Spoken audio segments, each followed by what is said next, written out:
Hey dude, I want to tell you a story. Uh, I don't know if you can remember about that time we met.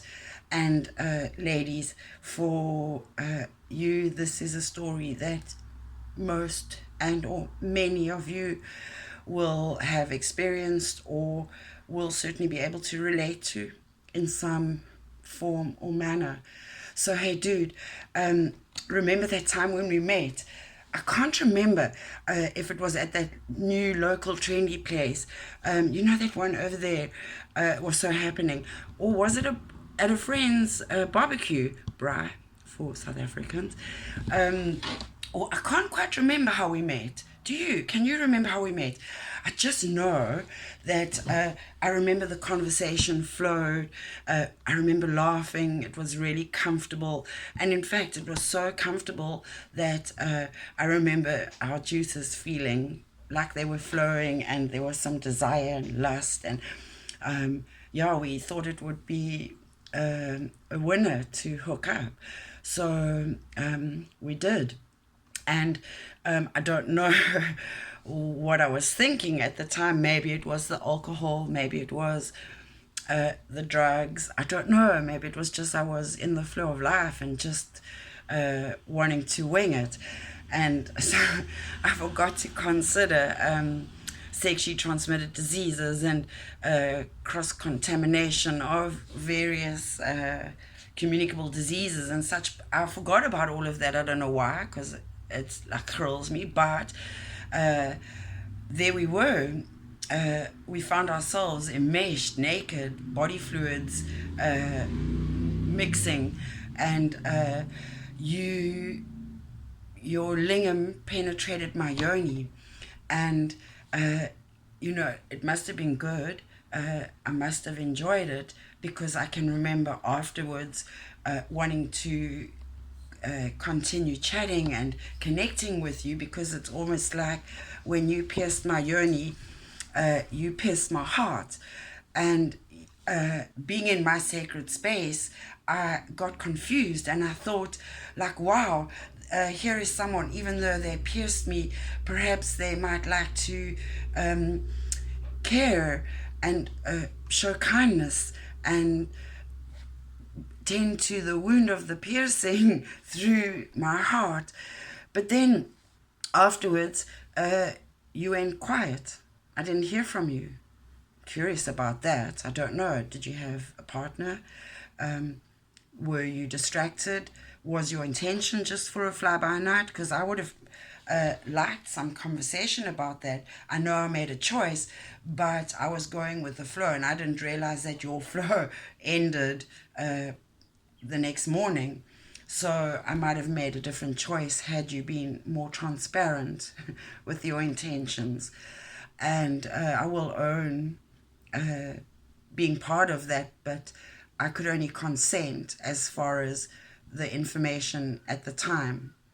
So, when things came to light about whatever your real truth was, or I didn't hear from you because you ghosted me, just simply stopped communicating, my heart was kind of tender and I felt bruised and a bit used and confused for sure.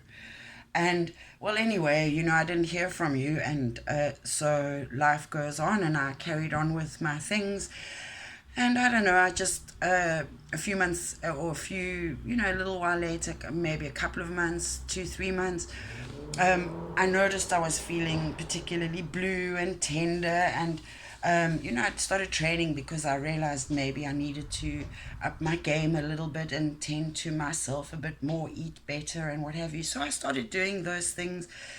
And perhaps, I was perhaps a little bit premenstrual, and I was trying to figure out why I was feeling a little crappy and tender and what have you, and what I could do about it. And what I thought was premenstrual turned out to be postmenstrual with no menstrual. And at that point, I'm wondering, have I procreated? Have I fertilized whatever you dumped into the cum dumpster? And yeah, it was confusing, and I uh, suddenly realized that I had quite a serious issue on my hands. And um, I know you don't really know about this perhaps, but for me it was a very confusing time, and I had a lot of choices to make. And I mean, even going and getting the test done to pee on was a very challenging experience, because there I was having to squat over a toilet and pee on a fucking stick that some red or pink dividing line or no line is going to dictate my future. And whatever choices I'm going to have to make, whatever choice it is, it's certainly not a fucking easy choice to make. Whichever way I go, I've got quite a pile of shit to deal with now. And I'm not in a position, I'm barely able to support myself. I'm building my business, or I'm still living at home with my parents, or whatever my scenario is. I cannot do this now. There you are, uh, come dumpstering all kinds of other people and carrying on. And here I am holding some eggs in this basket and trying to figure out what to do. And then my worst nightmare comes true, and there is a line or a positive test.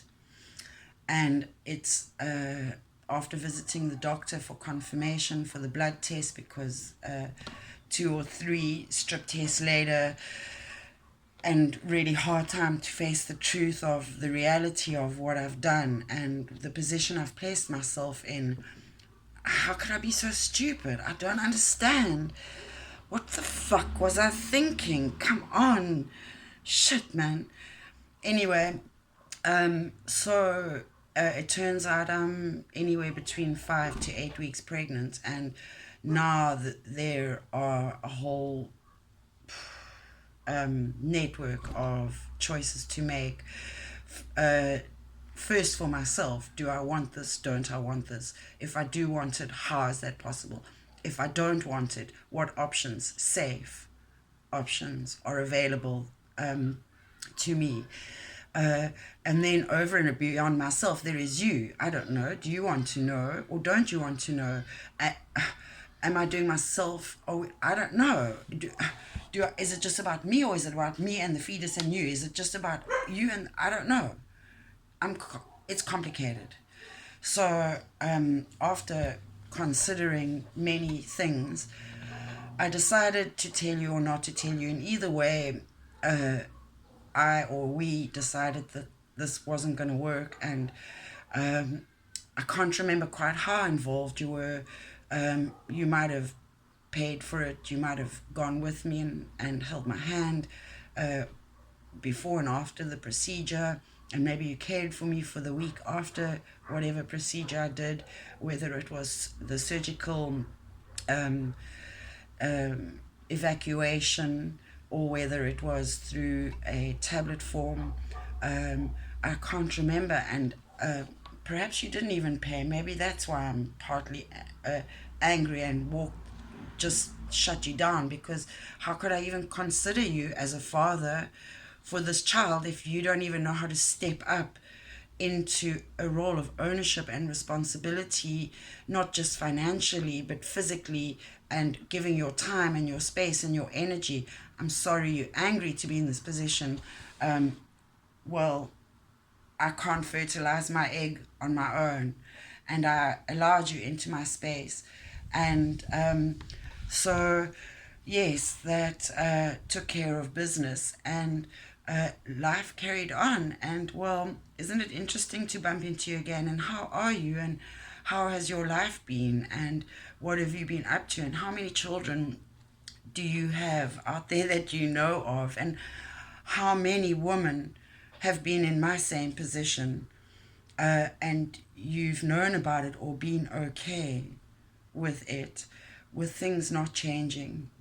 I want you to know that abortion is becoming a less limited option for women in this world today, and thus it's going to continue. It will happen. Women are not supported in the way that allows them to just bear all the offspring that implants in them for many reasons, health reasons, mental reasons, spiritual reasons, yeah, many reasons.